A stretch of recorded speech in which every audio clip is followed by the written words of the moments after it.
Akarere ka Nyaruguru ni kamwe mu turere tugize Rwanda, kagizwe n'imirenge ya Busanze, Cyahinda, Kibeho, Kivu, Mata, Muganza, Munini, Ngera, Ngoma, Nyabimata, Nyagisozi, Ruheru, Ruramba na Rusenge.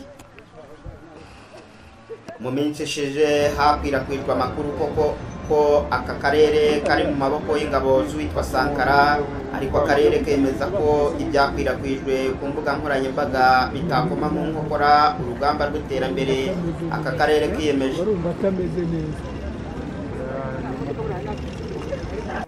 Wa kabiri tariki ya 14 Kanama 2018 aka karere gafatanyije n'abafatanyabikorwa bako bo muri Korea batangije ibikorwa bigamije iterambere ry'akarere ryibanda ku buhinzi bw'ubworozi.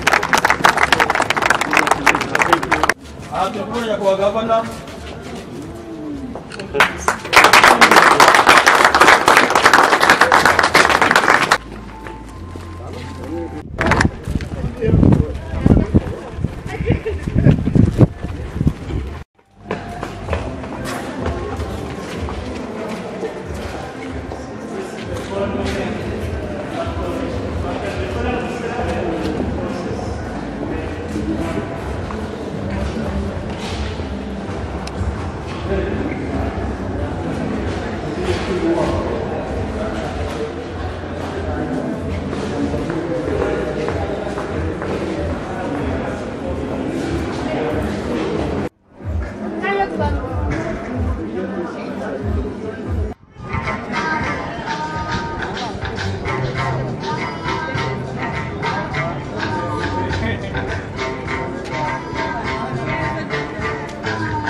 Yes, we are also growers.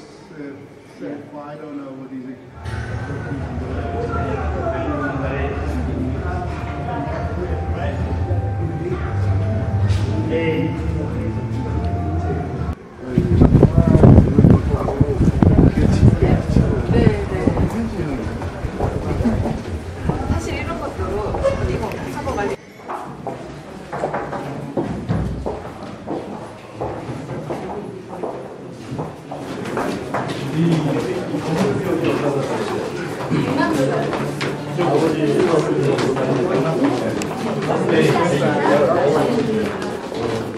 This 3.5 years ago, we started our integrated the development project in Nyaruguru, okay, to increase farmers' income and to improve the people's living condition here.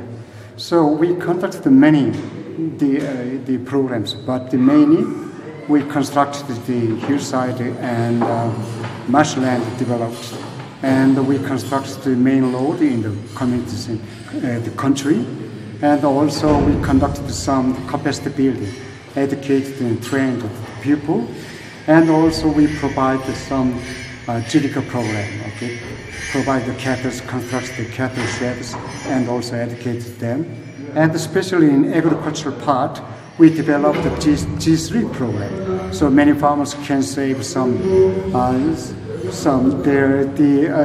expenditure very low. Okay?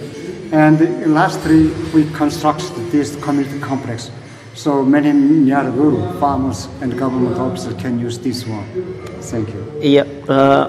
How do you think this initiative will improve the production of agricultural output in this area? But we can't the result of how much we improved, because we are experts. Just during the last 3.5 years, we worked only for the Nyaruguru people. But we believe with this result come from the project, maybe they can increase much more than 30%. I think maybe they increase their productivity higher. Yeah. How much have you put in this project? How much money? About $5 million US. Okay, we invested for this project. Thank you very much. You're welcome.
aka karere kandi kazwiho kuba gafite ubutaka butagatifu bwa Kibeho, aho umubyeyi Bikira Mariya yabonekereye abanyarwanda, karajwe inshinga n'ibikorwa remezo birimo amahoteli n'ubukerarugendo mu rwego rwo kwita ku mubare munini w'abakagana, by'umwihariko abasura ishyamba rya Nyungwe, Kibeho n'ibindi bice nyaburanga by'ako karere.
murakoze cyane. Ibikorwa remezo by'ibanze, umuriro, amazi, ibikorwa remezo by'itumanaho ubu birahari.